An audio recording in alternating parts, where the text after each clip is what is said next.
Uvira. Saa kidogo tukasikia Goma imekamatiwa. Saa kidogo Bukavu imekamatiwa. Saa kidogo Kamanyola imekamatiwa. Jemadari hayati Rukometa akajitosha ya kwamba yeye hata kubali ya kwamba Uvira wala Bukavu iendelee kumilikiwa na adui. Si mapenzi ya Mungu, akajitosha mwenyewe ya kwamba kwa gisi rais wetu Felix Tshilombo aliwahi kusema ya kwamba watoto wa Kongo tujigombanishe wenyewe, naye ni mtoto wa Kongo. Jemadari Rukometa akajitoa kaenda katika shamba la vita. Si mapenzi ya Mungu, safari kaishia katikati. Tunashuhudia kwa raia ya Uvira na Kongo mzima ya kwamba siwezi kosea agano la Generali Rukometa. Yamaanisha ya kwamba pale kwenye aliishia MPDC inayoongozewa na chama yote ya RADE na kila kiongozi yote wa mzalendo, na yote tulikuwa tunakamatana lidega kwa lidega. Pale kwenye Jemadari Rukometa aliishia, na sisi a partir ya leo tunashuhudia watoto wa Uvira na Kongo mzima ya kwamba na sisi tunaanzia pale kwa kwenda malizia ile kazi ya Jemadari Rukometa.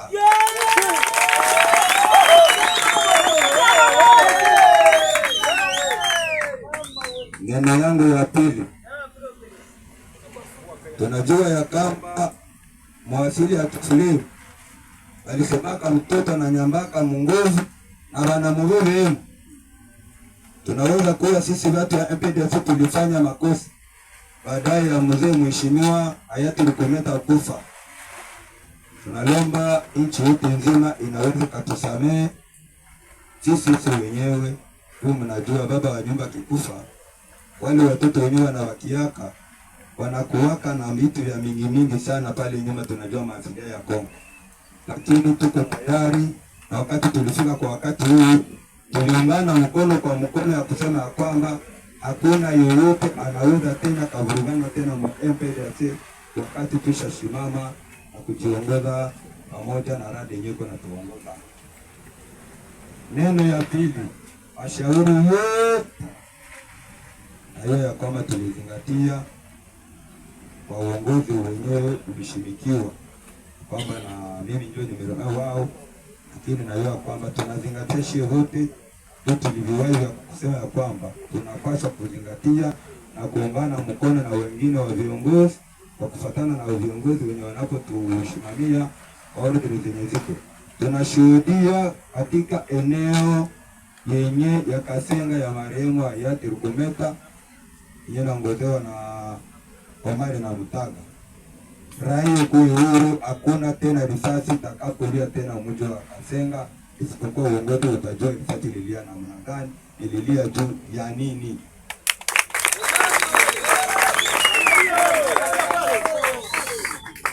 Na tunaendelea tena kumshukuru Mungu kwa kuona viongozi wetu walitushiriki. Tunashukuru sana meri yetu kwa kazi kubwa sana ilifanya kwa kutuunga mkono hadi tukapata hata Uvira. Tunaweza furahi, tunakuwa na rejo Uvira, tunaweza kufurahi sana. Tulikuwa tunalipa matransport tunaenda Bukavu, arayo unaanza lipa bajaji unafika ku rejo. Tunaweza shukuru mzee president wa RADE, president wa Uvira Alexi kwa kazi ngumu ilitutemo, na wakati kufika wakati kipindi tunakuhakikishia kwamba amani itapatikana katika mji wa Uvira kwa kazi unayofanya kiongozi. Tunashukuru mkutano wote mzima. Inachobakia MPDC haiko chama ya kusema tawakilia Uvira.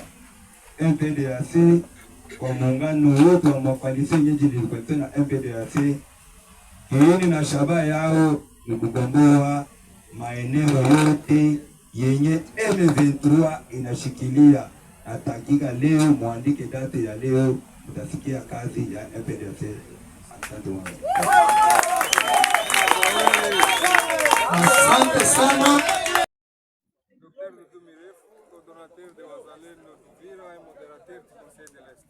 Vous êtes présent au lieu de la cérémonie d'investiture du nouveau commandant du mouvement MPDAC. Quelle est votre impression? Vous savez, lorsque le général Roukoumeta a été tombé en héros, nous étions tristes et orphelins. Aujourd'hui, nous avons un nouveau leader qui est à sa place, qui le mérite et à qui nous avons confiance. Et nous pensons que l'ennemi à ce moment devrait être en train de réfléchir deux fois parce qu'il a un gros problème. Et vous avez quel conseil à ce mouvement? Écoutez, ce mouvement s'est forgé à travers beaucoup de difficultés, à travers les temps. Et je crois que, tout comme le diamant est forgé par beaucoup de difficultés dans les sols, ce mouvement est en train de progresser vers son meilleur. Kiongozi, unakuwa kwenye maeneo ya kumshimika rasmi kiongozi mpya wa MPDAC, una maoni gani? Mimi nafikiri wakati kiongozi Roukoumeta alituacha tulikuwa kama yatima, tulikuwa na huzuni. Kama coordination tulisikia tunahuzunika sana, lakini leo tunakuwa na furaha kwa sababu tunakuwa na kiongozi mpya ambaye ameinuliwa kwa nafasi yake, na tunafikiri kwamba sasa adui anaweza kuwa na wasiwasi, kwa maana anaweza kupata moto muda wote. Ujumbe gani unao kwa kundi hili? Nafikiri kundi hili linajua kwamba sawa na gisi za dhahabu au almasi inatengenezwa katika shida nyingi kupitia udongo, na hili kundi imesha kupitia katika shida nyingi. Nafikiri huu ni muda sasa inaweza kutokea mema zaidi katika kundi hili. Nakushukuru. Asante sana kwenu.